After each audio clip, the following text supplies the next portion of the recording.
Hello bachcho, let's see this question and here this question say, in the question given below there are two statements marked as assertion and reason. Read the statements and choose the correct option.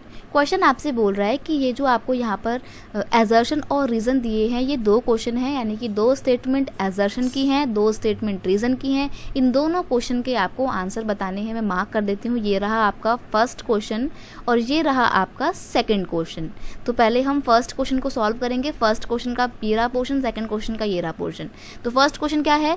First question का assertion कहता है most indentured labor in the India came from present day eastern UP, Bihar, central India and dry district of Tamil Nadu. यानी कि ज़्यादातर India के जो indenture labour थे वो कहाँ से आए थे? वो या तो यूपी से थे, बिहार से थे, सेंट्रल इंडिया से थे या फिर तमिलनाडु के ड्राई डिस्ट्रिक्ट से थे. इन तीनों एरिया से, चारों एरिया से इंडेंचर लेबर आए थे. रीज़न दिया हुआ है इन मिड 19th century द region of eastern UP, Bihar, central India and the Tamil Nadu face the decline of cottage industry and land rare rose and lands were cleared to mines and plantation. यानी कि ये जो एरिया थे 19th century के time पे यहाँ की कॉटन इंडस्ट्री बिल्कुल पूरी तरीके से डिक्लाइन हो जाती हैं, डिस्ट्रॉय हो जाती हैं और यहाँ का जो लैंड था वहाँ पर यूरोपियंस अपनी प्लांटेशन और माइनिंग एक्टिविटी को स्टार्ट कर देते हैं. तो इसीलिए यहाँ से लोग ज़्यादातर इंडेंचर लेबर बनते हैं, ये बोल रहा है. तो यहाँ पर देखो दोनों स्टेटमेंट बिल्कुल सही हैं और ये जो रीज़न यहाँ पर दिया है ना कि क्योंकि यहाँ की कॉटन इंडस्ट्री बंद हो गई थी और यूरोपियंस ने यहाँ पर माइंस और प्लांटेशन इस्टेब्लिश कर दिए थे, इसी वजह से ज़्यादातर जो इंडेंचर लेबर थे वो इन एरिया से आते थे. तो यहाँ पर एजर्शन और रीज़न बिल्कुल सही है और रीज़न एजर्शन को बिल्कुल सही एक्सप्लेनेशन देता है. तो यहाँ पर आपका ऑप्शन ए बिल्कुल सही हो जाएगा.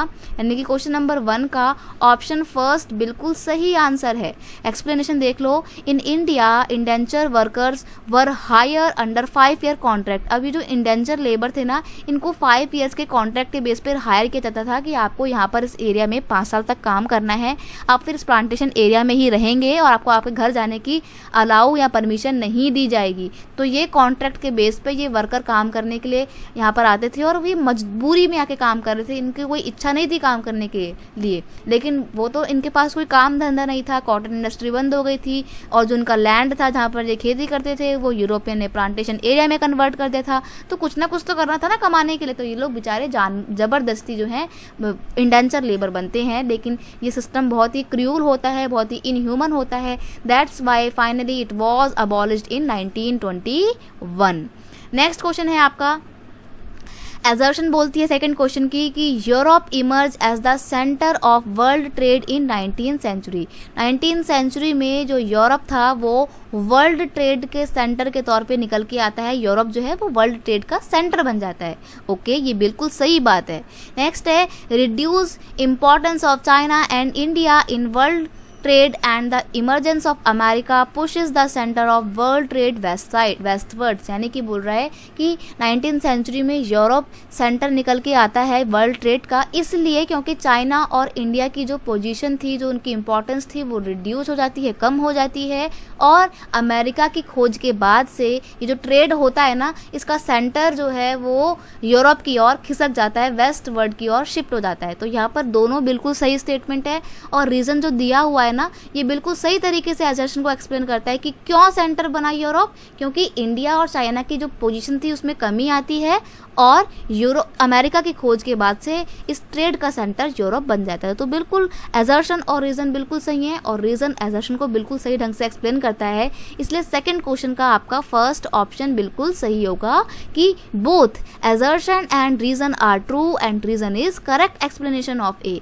अब थोड़ी सी एक्सप्लेनेशन देखते हैं. Until the 18th century India and China were among the world richest country. देखो क्या होता है 18th century के एंड तक आते आते चाइना और इंडिया वर्ल्ड की रिचेस्ट कंट्री में काउंट होते थे, लेकिन धीरे धीरे इनकी पोजीशन में कमी आ जाती है. But later China adopt close door policy. अब क्यों? क्योंकि जो चाइना है ना ये पूरे वर्ल्ड से अपने आप को कट ऑफ कर लेता है और जो ओपन डोर पॉलिसी होती है उसको, उसकी जगह ये क्लोज डोर की पॉलिसी को अपनाता है, यानी कि ना तो ये बाहर के देशों के साथ कोई ट्रेड करेगा, ना ही अपने देश का सामान बाहर बेचेगा। तो इसके बाद से चाइना का तो ट्रेड में बिल्कुल रोल खत्म हो जाता है, तो चाइना की पोजीशन तो गई। और इंडिया में क्या होता है कि इंडिया जो है वो गुलाम बन जाता है या कॉलोनियलिस्ट कंट्री बन जाता है ब्रिटिशर्स की।